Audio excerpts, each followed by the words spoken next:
Dios le bendiga. Es bueno para mí estar aquí. ¿Cuántos me conocen? A ver, levanten las manos los que me conocen. Bueno, los que no levantaron las manos no se pierden nada, así que tranquilo. No hay nada favorable en conocerme. Quiero agradecer a los hermanos por la invitación. Hemos estado, como decían, en un taller mirando sobre el libro de Hebreos como base para poder reflexionar sobre nuestras vidas. Recorrimos así rapidito la superioridad de Cristo en su persona, la superioridad de Cristo en su ministerio como sumo sacerdote. Pero todo eso fue una preparatoria para ver a quién le estaba escribiendo. Había un pequeño problema en aquellos que habían recibido la palabra, habían sido salvos, pero que de alguna manera se habían estancado y habían dejado de crecer en las cosas de Dios. Estaban como inactivos, no estaban produciendo lo que el reino de Dios produce, sin que ellos se lo habían, no es que ellos se lo habían dispuesto a hacer así, sino que de alguna manera comenzaron a enfriarse o comenzaron a no tener en cuenta aquellas cosas que tienen que ver con el reino de Dios. Por eso el autor de Hebreo tiene que despertarlos en algunas cuestiones, como por ejemplo, no dejen de congregarse, como algunos tienen por costumbre. O por ejemplo, no sean tardos para oír. O cuando viene la palabra, no endurezcan su corazón. O, ya están para alimentos sólidos y todavía tenemos que estar con la leche. Bueno, esas cuestiones que a veces no nos disponemos a hacerlo así, sino todo lo contrario, queremos crecer y desarrollarnos, pero nos vamos ayornando, nos vamos acomodando y a veces la apatía llega a nuestra vida. Tuvimos un momento, creo que de 40 minutos, una hora, compartiendo sobre esto. Pero en esta noche quiero hablar sobre algo que es muy peligroso. Y tiene que ver con el evangelio fascinador. Cuando digo un evangelio fascinador, lo que quiero decir es un evangelio que atrae, un evangelio que llama la atención, un evangelio que despierta sensaciones, un evangelio que motiva, pero no es un evangelio puro.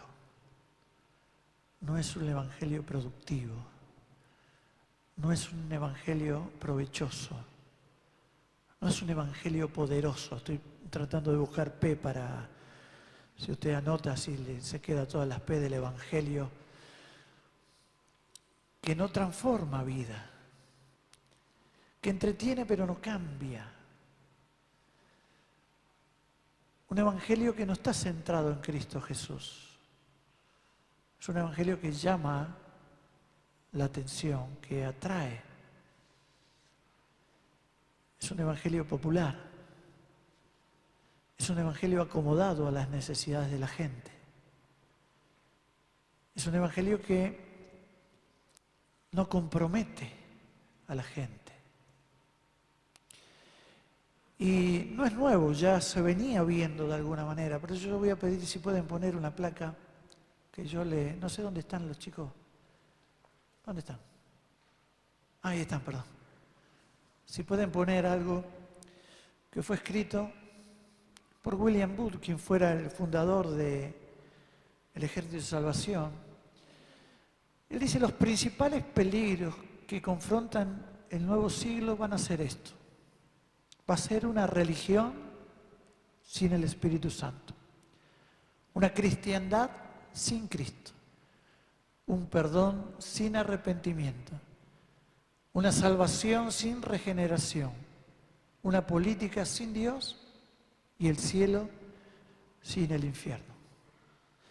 Esto fue dicho hace muchos años. Esto se esperaba en el siglo XX, pero hoy está entre nosotros. Y yo vengo a hablar de esto. ¿Por qué le vengo a hablar de esto? Yo le decía hoy me gusta estar con los con los jóvenes, me encanta estar con los jóvenes. Pero yo sé que ya estoy viejo para estar con los jóvenes. Pero me gusta más estar con los jóvenes que con los viejos. Y le decía hoy a los chicos, porque estaba en una reunión donde éramos unos cuantos viejos que estábamos ahí hablando. Y un viejo empieza a contar y decir, vos sabés que estuve de viaje en Roma y nos paramos ahí con mi esposa a ver unas ruinas y le dije a mi esposa, esto tenemos que hacer, qué lindo es venir acá a tomar mate, mirar todas estas cosas, qué bien que nos hace. Y otro viejo dice, vos sabés que a mí me pasó lo mismo. Estaba enfrente del Mediterráneo, nos sentamos ahí a tomar mate y yo dije, esto es bueno, qué lindo es venir a tomar mate acá al lado del Mediterráneo. Y yo dije, ¿qué estoy haciendo al lado de esta gente, por Dios? Menos mal que el Evangelio no depende de estos dos viejos porque estamos en el horno, sino. Me gusta estar con los jóvenes porque tienen la impronta, tienen la fuerza, tienen los deseos, tienen los planes, tienen la polenta. Se llevan todos por delante, se caen, se levantan, siguen, desparraman, juntan, pero tienen eso. Por eso les vengo a hablar de esto. Porque a veces más atrayente para los jóvenes todavía estas cosas. Ustedes saben que Dios es un Dios que tiene todo ordenado. Es un Dios eterno. Él no necesita del pasado, presente, futuro. Esas son cosas que tienen que ver con nosotros, no con Dios. Para Dios lo que fue, lo que es y lo que será es lo mismo. Él no necesita que le digamos lo que será. Para Él lo que será ya fue. ¿Cómo racionalizamos esto? ¿Cómo lo entendemos? No se puede, lo creemos, pero no estamos capacitados porque nuestro marco teórico con el cual hemos sido atravesados, nuestra mente finita, no puede elaborar ciertas cosas. Dios es conocible, pero no siempre va a ser entendido, no siempre va a ser comprendido. No siempre vamos si bien lo podemos conocer, eso no significa que lo vamos a comprender. Dios es infinito, conocido pero no comprendido, como mi suegra más o menos. Pero este Dios que es eterno, es un Dios que obra constantemente, está trabajando, Él está haciendo cosas siempre. Por eso el Hijo trabaja y el Padre trabaja. Hasta hoy. Y esas cosas que hace, las hace con intención. Dios no da puntada sin hilo, mi hermano. Y en esa eternidad, Dios ha determinado que usted esté viviendo en este tiempo histórico y en este lugar. ¿No escuchó muchas veces esas personas que dicen cómo me hubiera gustado estar en el tiempo de Pablo y caminar con él y hacer los viajes misioneros? Otro habrá dicho, a mí me hubiera gustado estar con Pedro y estar con él ahí. Y otro en el tiempo de Jesús, haber nacido ahí y verlo al Señor. Y otro me hubiera gustado con Moisés y ver cuando se abrió el mar. Bueno, quiero decirle, dé gracias a Dios que no estuvo ni ahí, ni allá, sino que estuvo acá. Porque usted está acá no por una noche amorosa y descontrolada de mami y papi. Usted está acá por un propósito específico, porque Dios es un Dios que planea. Dios es un Dios que tiene todo controlado. Dios es un Dios que cuando llegó un momento histórico y había una generación que vivía ahí, Él dijo en su sabiduría y en esa eternidad de la cual planea todas las cosas, Él dijo, yo necesito un Pedro aquí, yo voy a poner a un Pedro en este tiempo y en este lugar. Pedro no fue una casualidad, Pedro fue un plan de Dios para ese tiempo y para esa gente. Y vos y yo somos un plan de Dios para esta generación. Hay algo que Dios quiere hacer en esta generación. ¿Y sabe qué hizo Dios? Dios te trajo en esta generación porque lo quiere hacer con vos. Dios quiere hacer algo en este lugar, no digo en este lugar físico, Si no estoy diciendo en esta ciudad, en esta república, por eso te hizo argentino. Pues yo, ¿por qué no nací en los Alpes suizos? Yo vengo a nacer justo acá en Rosario. O hubiera nacido, no sé, por lo menos hubiera nacido en Rosario, hubiera nacido en otro barrio, pero no en Barrio Alvear. ¿Alguien conoce Barrio Alvear? ¿Sos de por ahí? Claro, nadie se anima, hermano. Hay que ser cristiano para vivir ahí. Yo digo, justo ahí vengo a nacer. Es un plan de Dios. Si yo no supiera que estoy en un plan de Dios, yo me desanimaría, mi hermano.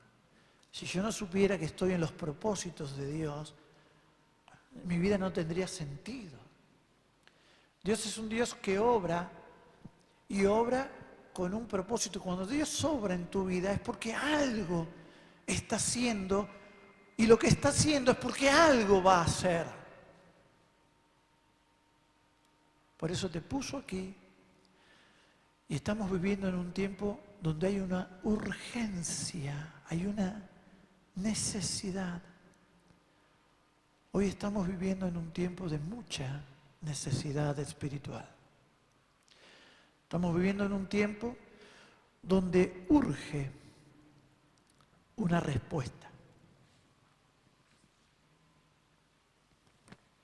Abrí en el libro de Romanos.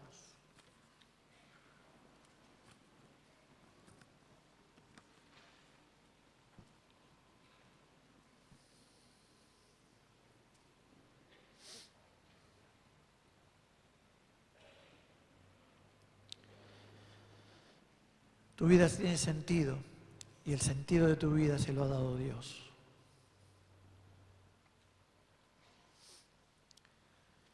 Todo lo que hagas, hacelo pensando en ese propósito divino. Dios ha preparado un plan, un proyecto, un programa para tu vida, específico. Dios le dijo a Jeremías, antes que naciese,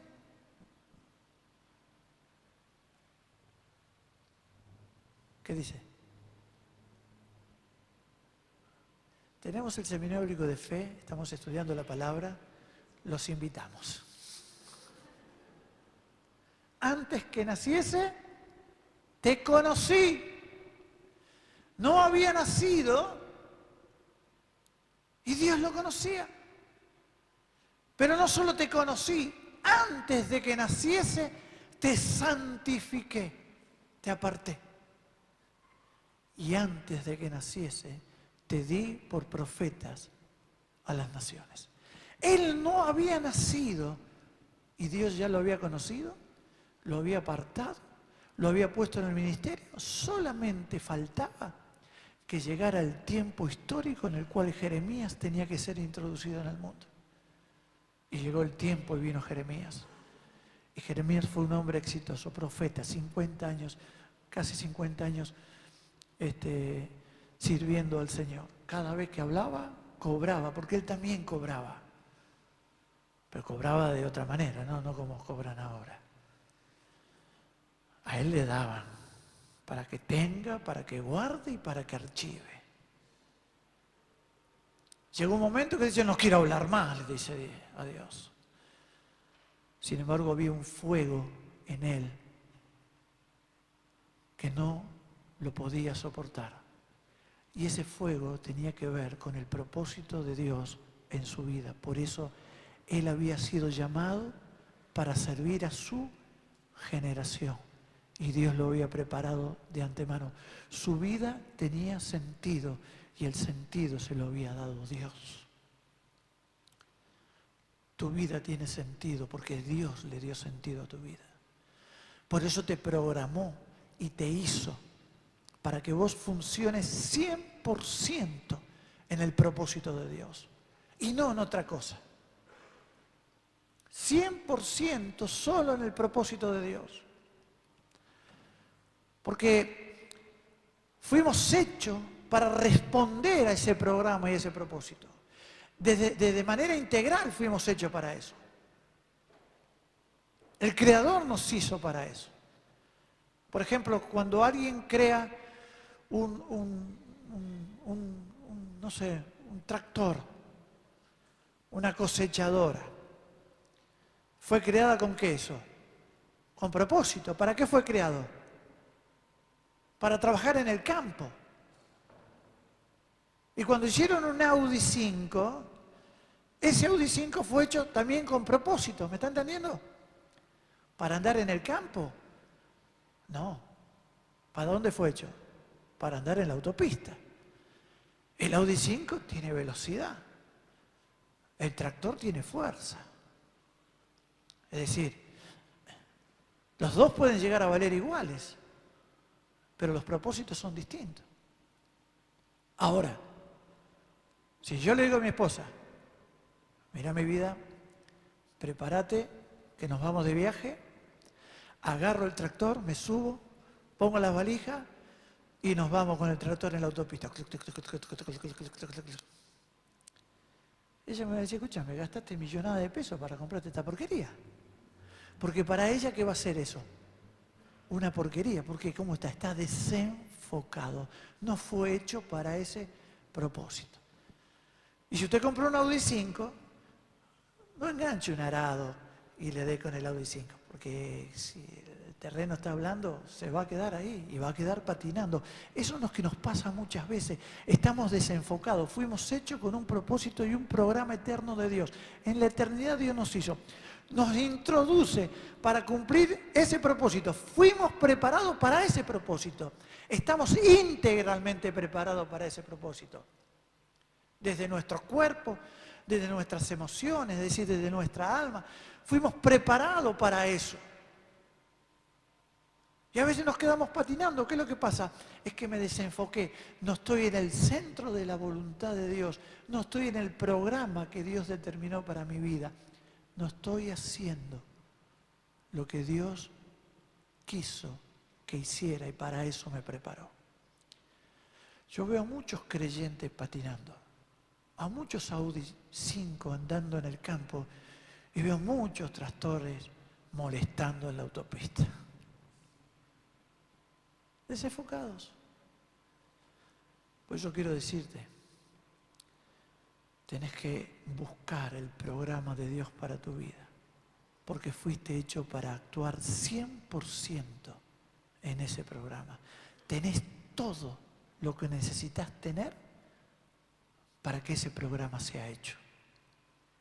Y hoy, como le decía, tenemos nosotros una gran necesidad. El libro de Romanos nos muestra, capítulo 1, versículo 18.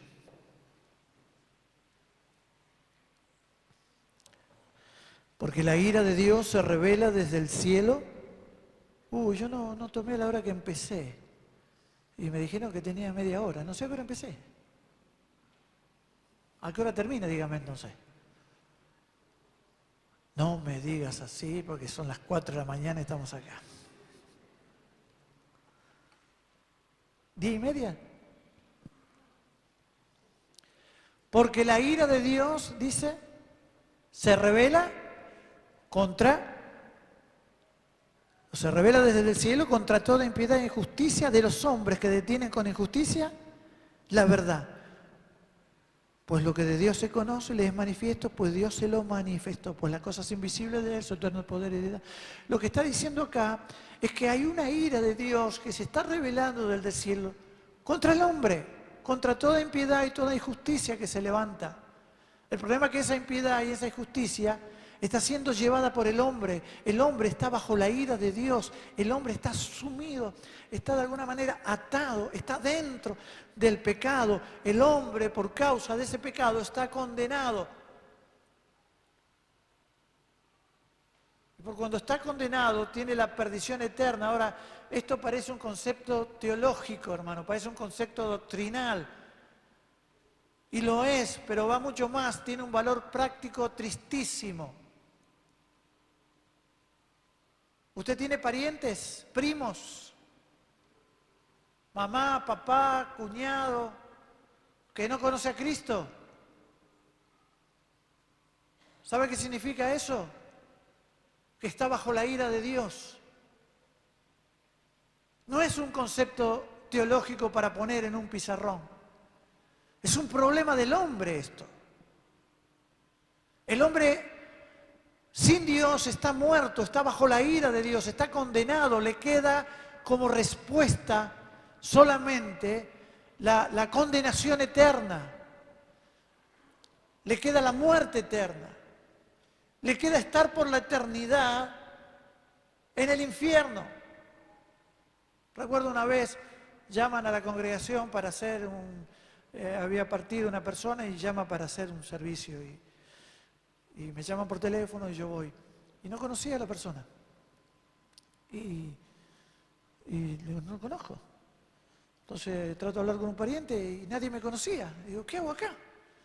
Y por ahí llega una persona y me dice, pastor, pastor. Y yo la miro y digo, ¿quién es? No sé quién es. Dice, bueno, gracias que vino. Dice, es mi papá y yo llamé a la iglesia si podía venir alguien. Bueno, acá estamos. Cuénteme, su papá cómo se llamaba, tal y tal. Él era creyente. No, me dice, no era creyente. Oh. Se complica cuando no es creyente, ¿no? Se complica un poco. Porque cuando es creyente tenemos palabra de consuelo. Pero cuando no es creyente, ¿qué le vamos a decir? Y le digo, pero nunca fue a ningún lado. Yo estaba tratando de buscar algún signo de por lo menos meter algo ahí. Dice, sí, él era espiritista. ¿Sabes cuando me dijo así? Estaba en el horno. Él está en el horno. Le digo, ¿los familiares? No, los familiares no. Un hijo, un hermano mío lo acompañaba y estaba ahí. Ah, bueno. Es doloroso, mi hermano. Es una vida que murió condenada. Es una vida que vivió bajo la ira de Dios y la ira de Dios nunca dejará de estar sobre él.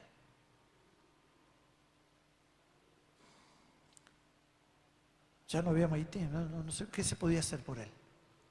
Nada, ya estaba.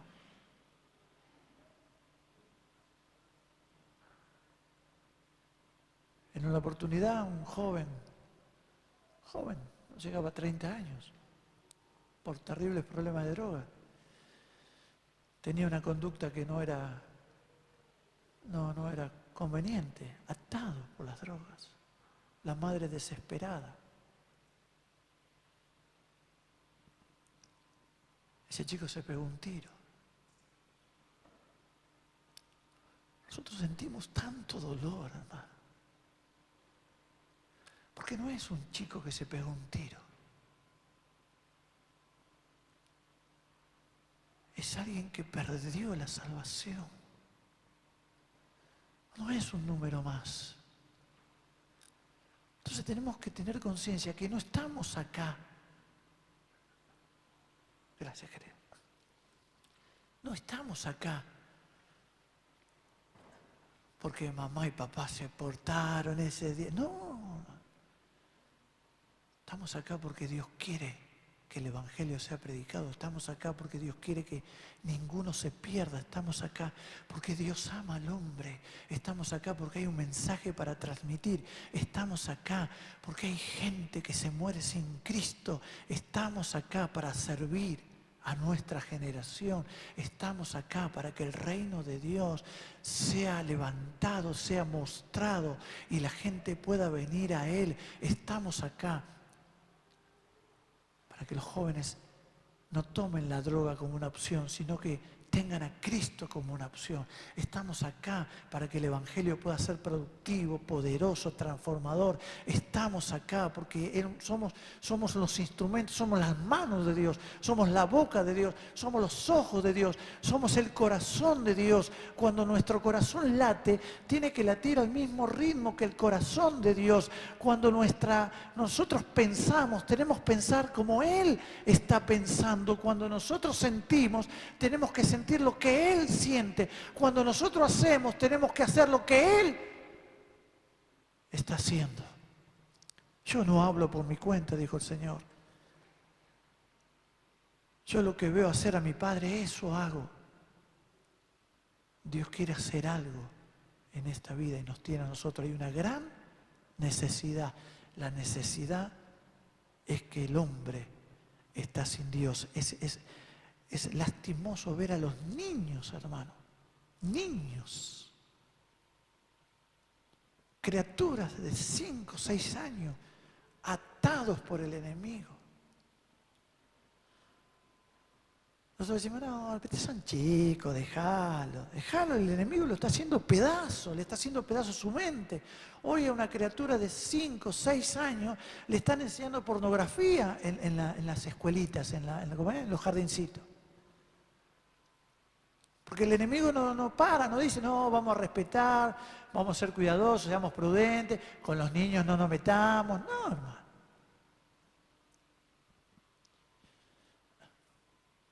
Por eso yo llego hasta donde llego, pero hay lugares donde yo no llego. ¿Cómo es tu nombre? Pero donde yo no llego, yo estoy tranquilo porque yo sé que Santiago llega. Y Dios lo preparó a Santiago para que llegue donde yo no llego. Y Dios lo preparó a Seba para que él llegue donde yo no llego. El asunto es que tenemos que llegar a todos lados con este evangelio. Pero para eso, como hablábamos hoy con los chicos, tenemos que ser diligentes, tenemos que ser atentos, o estar atentos, tenemos que estar preparados y tenemos que ser hacedores. Porque no solamente hay una gran necesidad, hay una gran respuesta para esa necesidad. Hay un gran remedio para esa enfermedad. Enfermedad entre comillas, digo, ¿no? Que se llama Jesucristo. Y Cristo es conocido por medio de un mensaje. Por eso hay una gran responsabilidad. Hay una gran necesidad, hay una gran respuesta, pero hay una gran responsabilidad. La responsabilidad nuestra es llevar el mensaje a todos lados y a todo hombre. Y hay un gran peligro de trastocar este mensaje. ¿Me está entendiendo? Dígame sí o no, pero dígame algo porque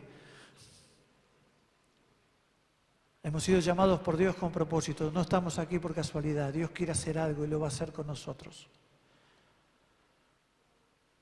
Por eso nosotros tenemos que ver que hay una gran necesidad. Tenemos que conocer que hay una gran respuesta a esa necesidad. Tenemos que entender que es nuestro el compromiso y la responsabilidad de llevar esta respuesta, pero tenemos que tener cuidado de no caer en el peligro de trastocar el mensaje que vamos a dar. Mire qué dice el libro de Romanos, capítulo 1, versículo 16.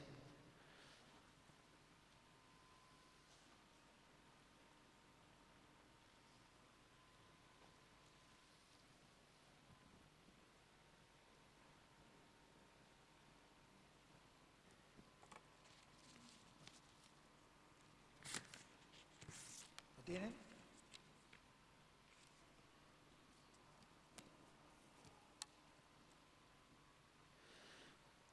Versículo 15, vamos a leer el 15, miren.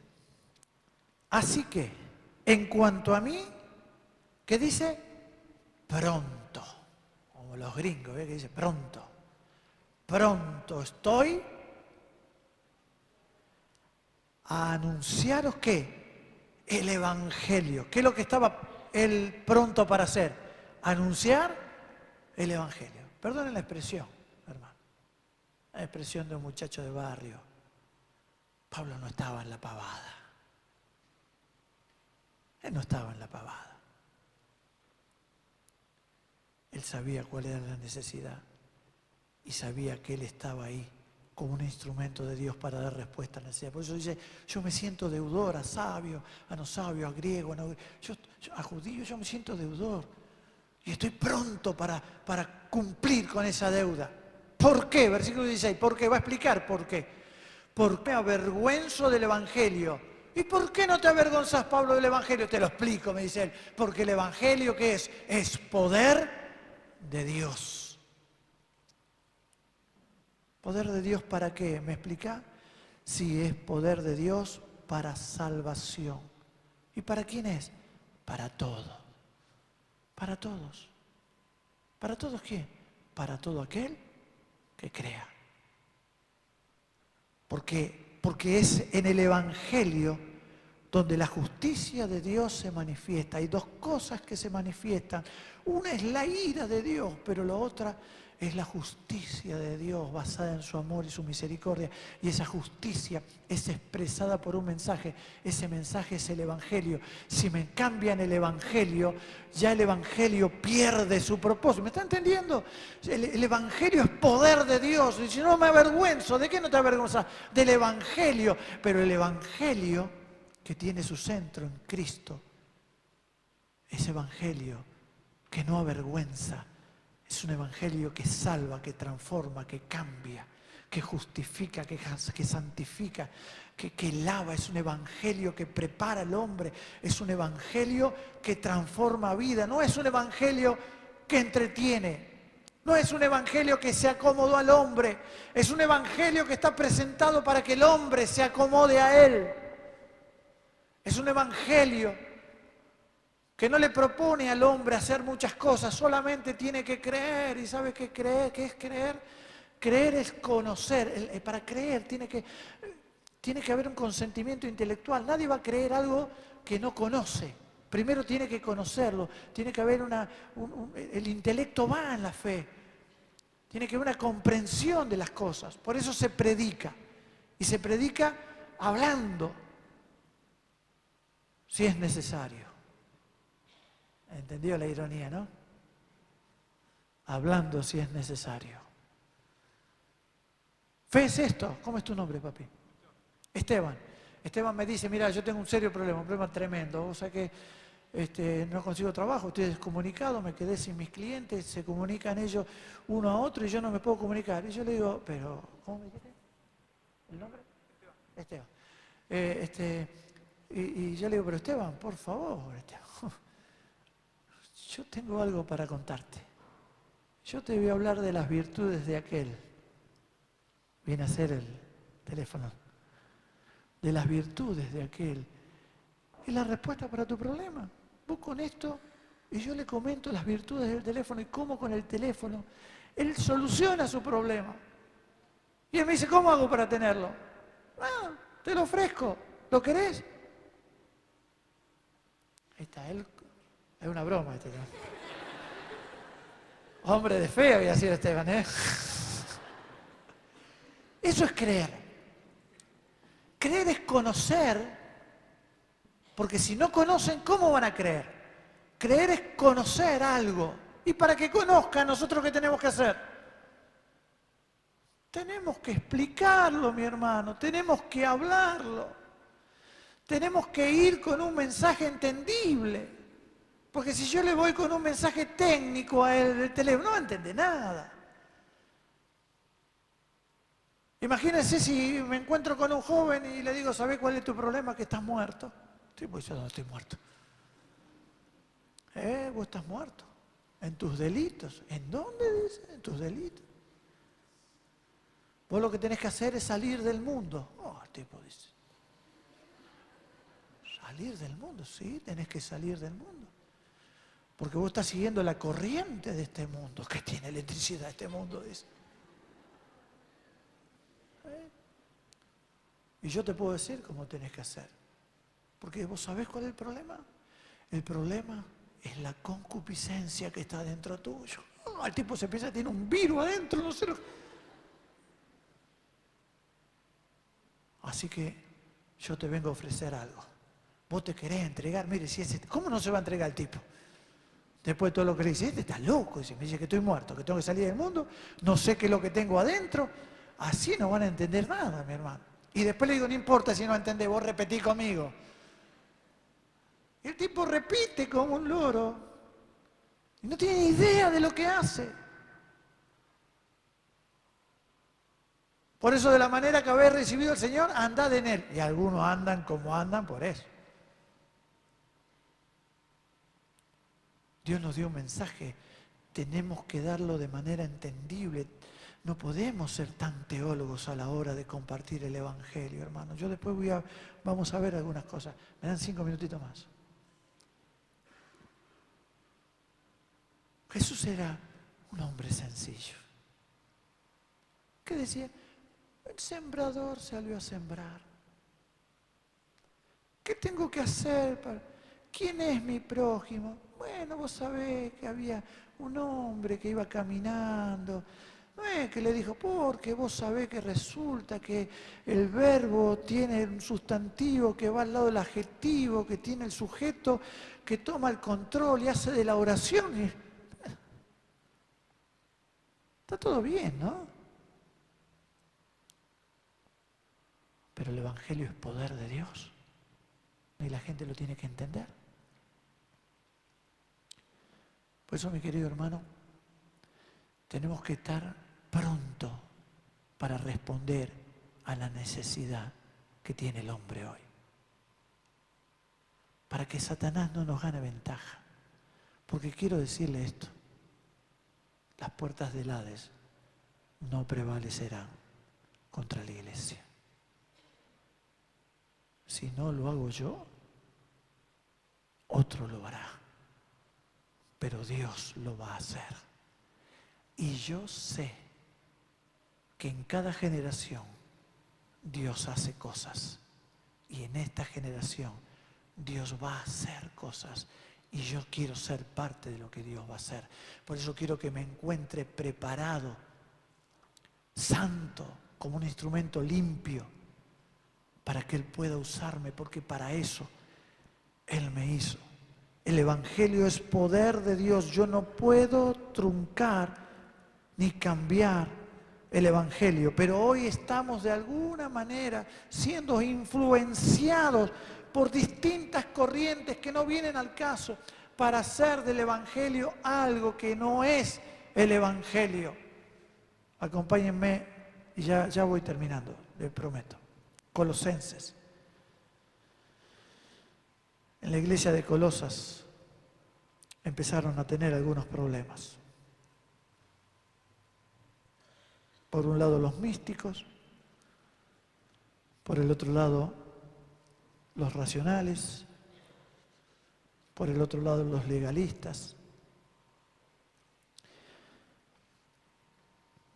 por el otro lado la iglesia. Una ensalada. El apóstol Pablo escribe y les dice, capítulo 2, versículo 18, nadie os prive de vuestro premio, nadie los defraude. Y hay un evangelio que priva. No es que haya otro evangelio, sino que hay quienes perturban el mensaje para que el mensaje no venga como ha salido del cielo y de esa manera pierde su efectividad. Y perdónenme que les hable así, chicos, pero necesito hacerlo. El Evangelio cambia, transforma. El Evangelio te atraviesa, el Evangelio cambia tu manera de pensar, cambia tu manera de vivir. El Evangelio que descendió del cielo, porque Cristo es el Evangelio, Cristo está centrado en Él. El Evangelio cuando viene a una vida, trae en sí esa vida que es transformadora. Yo no puedo decir que he conocido a Cristo y sigo revolcándome en el pecado. Eso no es Evangelio, mi hermano. La gracia no te habilita a pecar.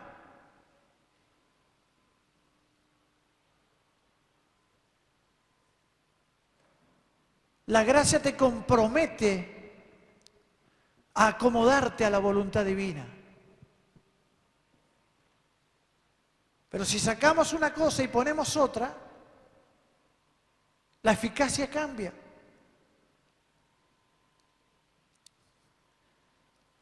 ¿Qué es lo que se puede cambiar? Y se puede cambiar el interés de Dios por nuestros propios intereses. Cuando yo saco los intereses de Dios y pongo mis propios intereses, las cosas comienzan a cambiar. Me pueden cambiar la intimidad, esa intimidad que produce fruto, por actividades. Yo tengo 3 hijos. Dame, comprame y tenés, se llaman los 3. Conjugan esos 3 verbos en todo tiempo. 3 chicos. ¿Sabe esos 3 chicos que son? Bueno, 3 chicos, no son 3 chicos, son grandotes ya. Una tiene casi 30. ¿Saben qué son esos 3 hijos que yo tengo? Son la evidencia de que yo he tenido intimidad con mi esposa, porque no vinieron de un repollo, no lo trajo la cigüeña. ¿Entienden? El fruto, que son mis hijos, es la evidencia de una intimidad. Yo no puedo decir, yo nunca tuve relación con mi esposa. ¿Y los chicos? No sé cómo es.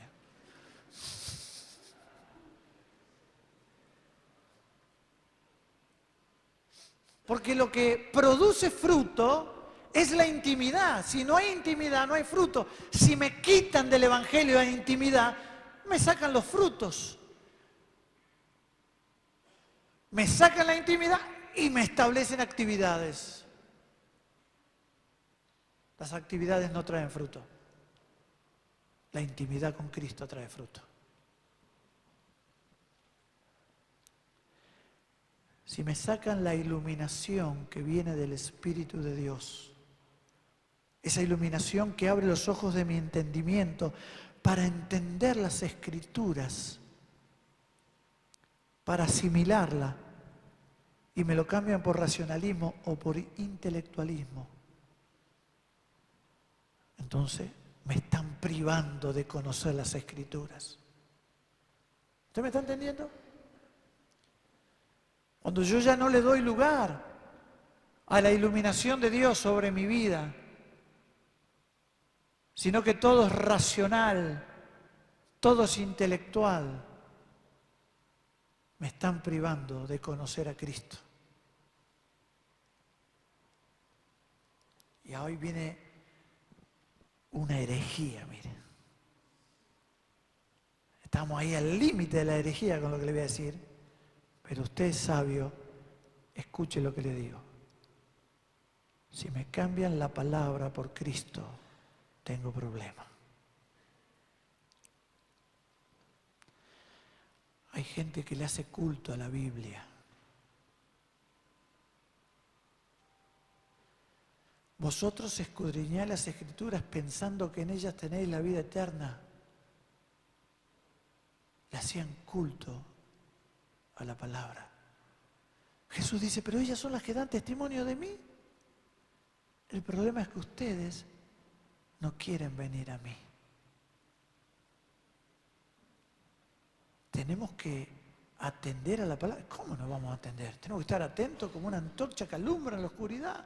Es lo más seguro que tenemos, pero eso más seguro que tenemos no es para hacerle culto, eso más seguro que tenemos es para mostrarme a Cristo, me crea en Cristo. Ese deseo de conocerle más y más en su palabra, y ahí estoy. No es un libro para estudiar, es un libro para que cuando lo estudio me relaciono con Cristo y eso trae transformación. No es un libro para pelear. Es un libro para usarlo como instrumento para conocer a Cristo y para que otros conozcan a Cristo.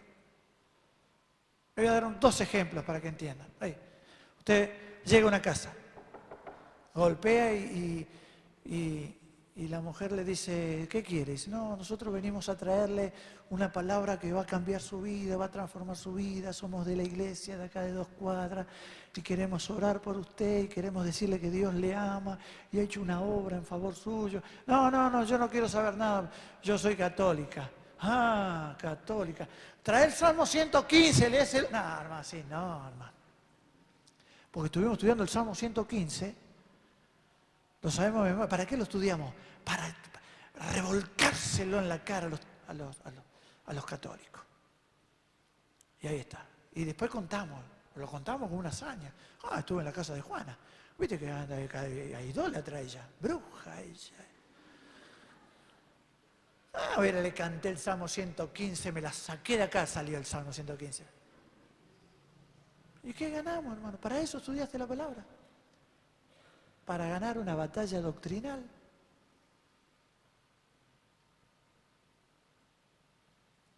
Hay gente que le hace culto a la Biblia. Si me ponen el racionalismo, el intelectualismo para hacerle culto a la Biblia, estoy dejando a Dios afuera. Los fariseos hacían eso. Estudiaron tanto las Escrituras. Vieron porque ellos esperaban al Mesías, escudriñaban aquí, de allá, el otro. Cuando vino el Mesías, ¿qué pasó? No lo conocieron. ¿Tanto estudiaste para esto? ¿Qué no hay que estudiar? Sí, hay que estudiar, pero de manera correcta, con un espíritu correcto, con una intención correcta.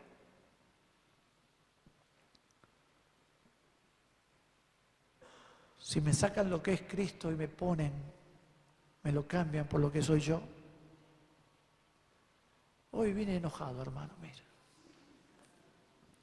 Porque sabés que sos vos sos esto. Y sabés que sos también, sos aquello. Y sabés que sos esto, y vos sos esto, y vos sos esto. Mire, hermano, si nos sacan a Cristo, ¿sabe qué somos?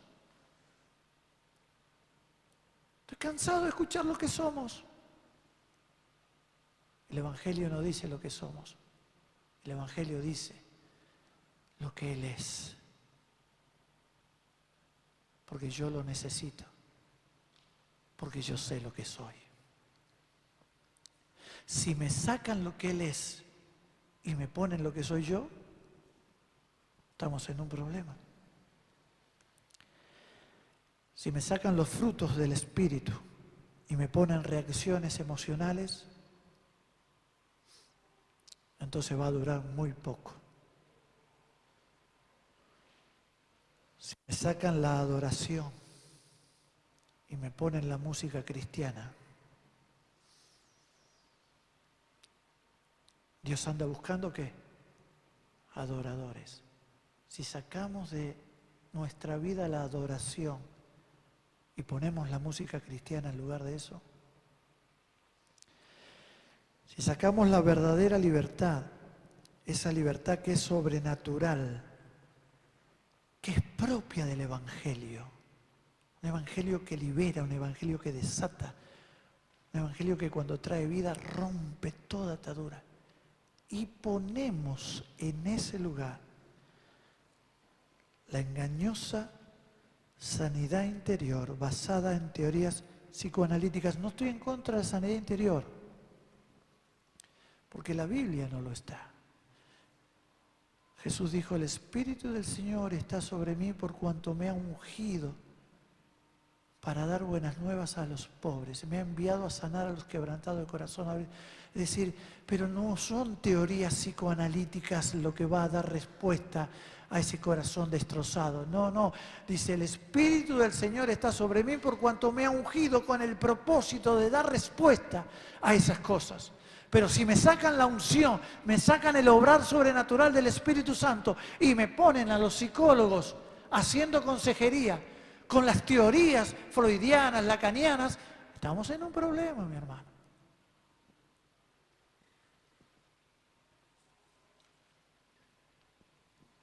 Si me sacan la oración y el estudio de la palabra y la cambian por reuniones motivacionales, estamos en el horno, hermano. Había una película que se llamaba Retroceder jamás, ¿cómo era?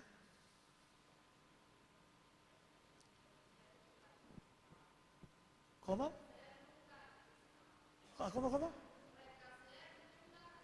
Ahí está. Retroceder nunca. Rendirse jamás. Bueno, tampoco me maté diciendo, es muy vieja, muy vieja. Retroceder nunca, rendirse jamás. Ese es el lema de muchos jóvenes. Orar nunca, ayunar jamás.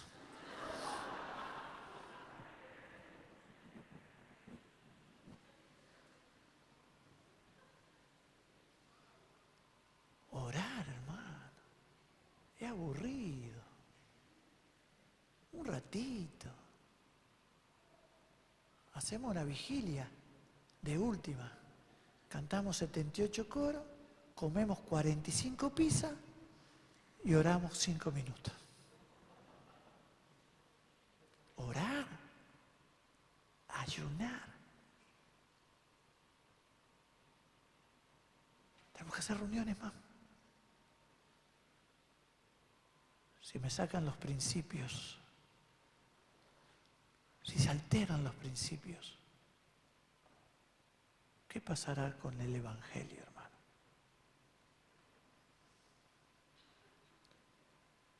La ignorancia escritural que tenemos es increíble. Es increíble.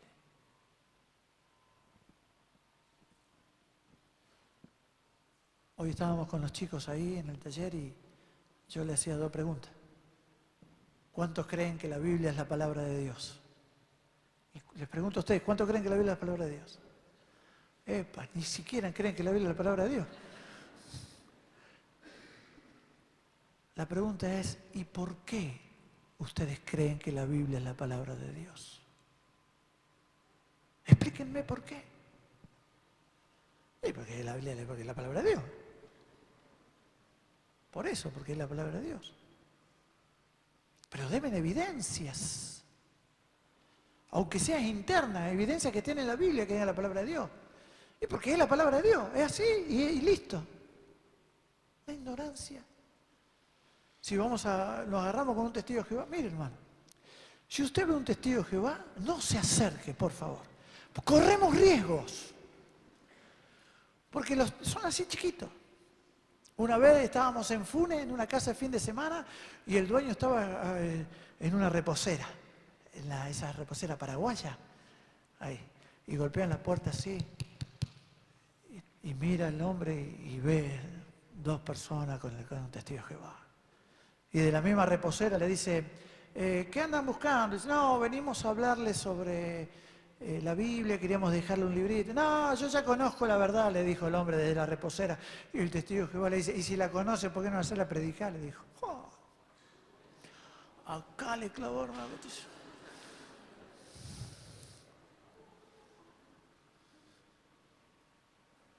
La ignorancia, las escrituras. Te agarra un testigo de Jehová, te da vuelta como una media. En 15 minutos terminás en el salón del reino con el atalaya en la mano.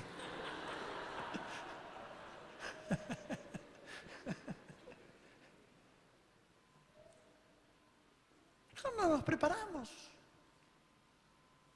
No nos preparamos. Necesitamos hacerlo. Si me cambian la oración. No estoy en contra, hermano.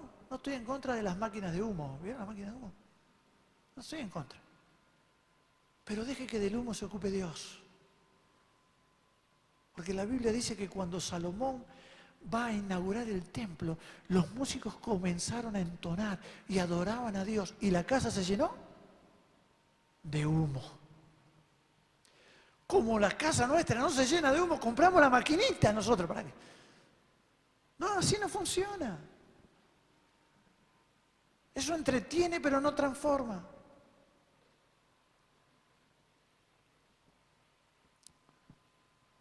Termino con esto, mi hermano. Tenemos un compromiso. Tenemos una responsabilidad. Hay una gran necesidad. Seamos responsables. Y sobre todo ustedes, chicos, que conviven con una generación que tiene entre 14, 13 y 28, 30, 35 años, que tiene presiones tan fuertes que se encuentra sin salida. Y es difícil que yo pueda hablar con un chico de 15, 16 años que se está drogando, porque ya tengo el pelo blanco. Yo puedo llegar, no tengo problema, pero es más fácil que usted se siente al lado de él en una plaza, en una estación, en la esquina de su casa, en un cordón, y le pueda hablar sencilla, tranquilamente. de manera entendible que ese no vino para perderse en la droga. Él vino para la gloria de Dios. El enemigo lo engañó, le mintió y él compró el engaño del enemigo y después que probó lo disfrutó, lo gustó y está como está. Y ahora quiere salir por sus propias fuerzas y no puede. Pero es ahí donde llegamos nosotros con un mensaje poderoso. No vamos a entretener, no vamos a cambiar la verdad, nos vamos a parar en el evangelio puro, poderoso, productivo, provechoso, el que transforma, el que ha sido bueno para nuestras vidas y para nuestra familia. ¿Está conmigo? Ponete de pie si oramos a Dios.